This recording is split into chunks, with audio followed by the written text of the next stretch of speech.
میرا اندازہ یہ ہے کہ اب جو مذہبی یہودی ہیں ان کے صبر کا پیمانہ لبریز ہو گیا ہے، اور اب ایک مڈ وے آدمی اس وقت وہاں پر آ گیا ہے، ٹوپی والا، اگرچہ وہ پریکٹسنگ یہودی اس طرح کا نہیں ہے، داڑھی والا نہیں ہے، زلفوں والا نہیں ہے وہی کوٹ پینٹ والا، لیکن یہ کہ اوپر رکھتا ہے وہ ٹوپی۔ ایریل شرون اور انتہائی سفاک، جس نے کہ فلسطینیوں کے 2 کیمپ ایسے اڑائے تھے جیسے کہ چیونٹیوں کا ہو لشکر اور ان کو پاؤں تلے رون دیا جائے، اس طریقے سے ختم کیا، بہت بڑا قاتل، مرڈرر، وہ وزیر اعظم، اور اب جو ہے ان کے صبر کا پیمانہ لبریز ہو گیا ہے۔ اب ان کا فیصلہ یہ ہے کہ انہیں 3 بڑے بڑے قدم اٹھانے ہیں۔ نمبر 1، فلسطینیوں کا خاتمہ، ایتھنک کلینزنگ۔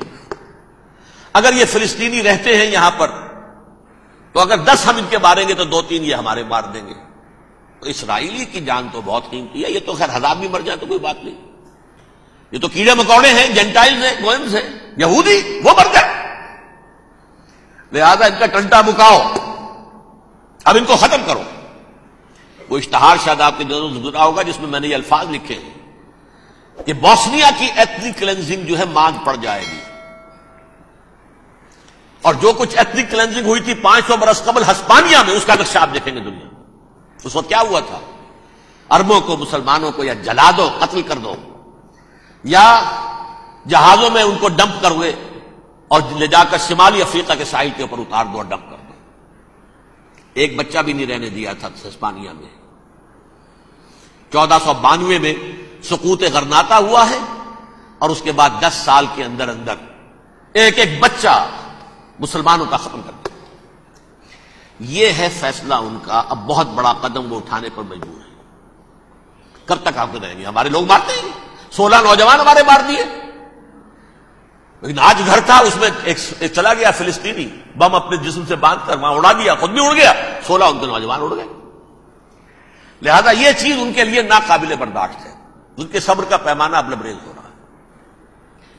نمبر 2، انہیں بہرحال اب یہ کرنا ہے کہ مسجد اقصی کو گرائیں، قبۃ الصخرہ کو گرائیں اور ٹیمپل بنائیں۔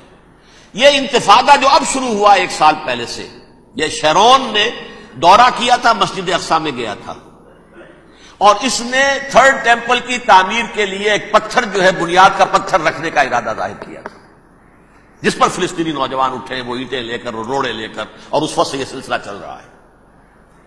کتنے مارے جا چکے فلسطینی، لیکن کچھ نہ کچھ یہودی بھی مرے، اسرائیلی بھی مرے، اور جیسا کہ میں نے عرض کیا اب ان کے صبر کا پیمانہ لبریز ہو گیا۔ انف از انف،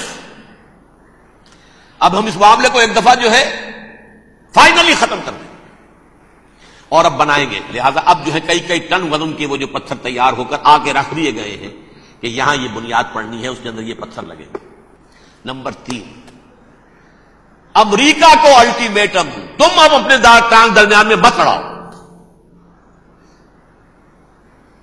اور اس کے لیے دھمکی، اگر تم نے ہمارے معاملے میں رکاوٹ ڈالی تمہاری اینٹ سے اینٹ بجا دیں گے۔ نیتن یاہو نے یہ کہا تھا میں واشنگٹن میں آگ لگا دوں گا۔ یہ انہوں نے امریکہ میں عظیم ترین دہشت گردی کر کے امریکہ کی ایڈمنسٹریشن کو، انتظامیہ کو یہ دھمکی دے دی ہے کہ باز آ جاؤ۔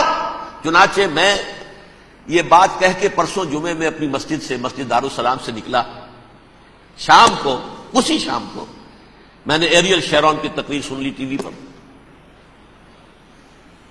It is not acceptable. Don't appease the Arabs at our expense. We are not going to become Czechoslovakia. We have to depend on ourselves only and rely on ourselves only. کیا مطلب ہے اس کا؟ کس کو سنا رہا ہے؟ امریکہ بہادر، ہم تمہارے محتاج نہیں ہیں، ہم تمہارے ٹکڑے اڑا دیں گے، تیسرے کر دیں گے تمہارے، تم بیچ میں آؤ تو صحیح ہم، اور دیکھ لو ایک نشانی ہم تمہیں دکھا دیتے ہیں۔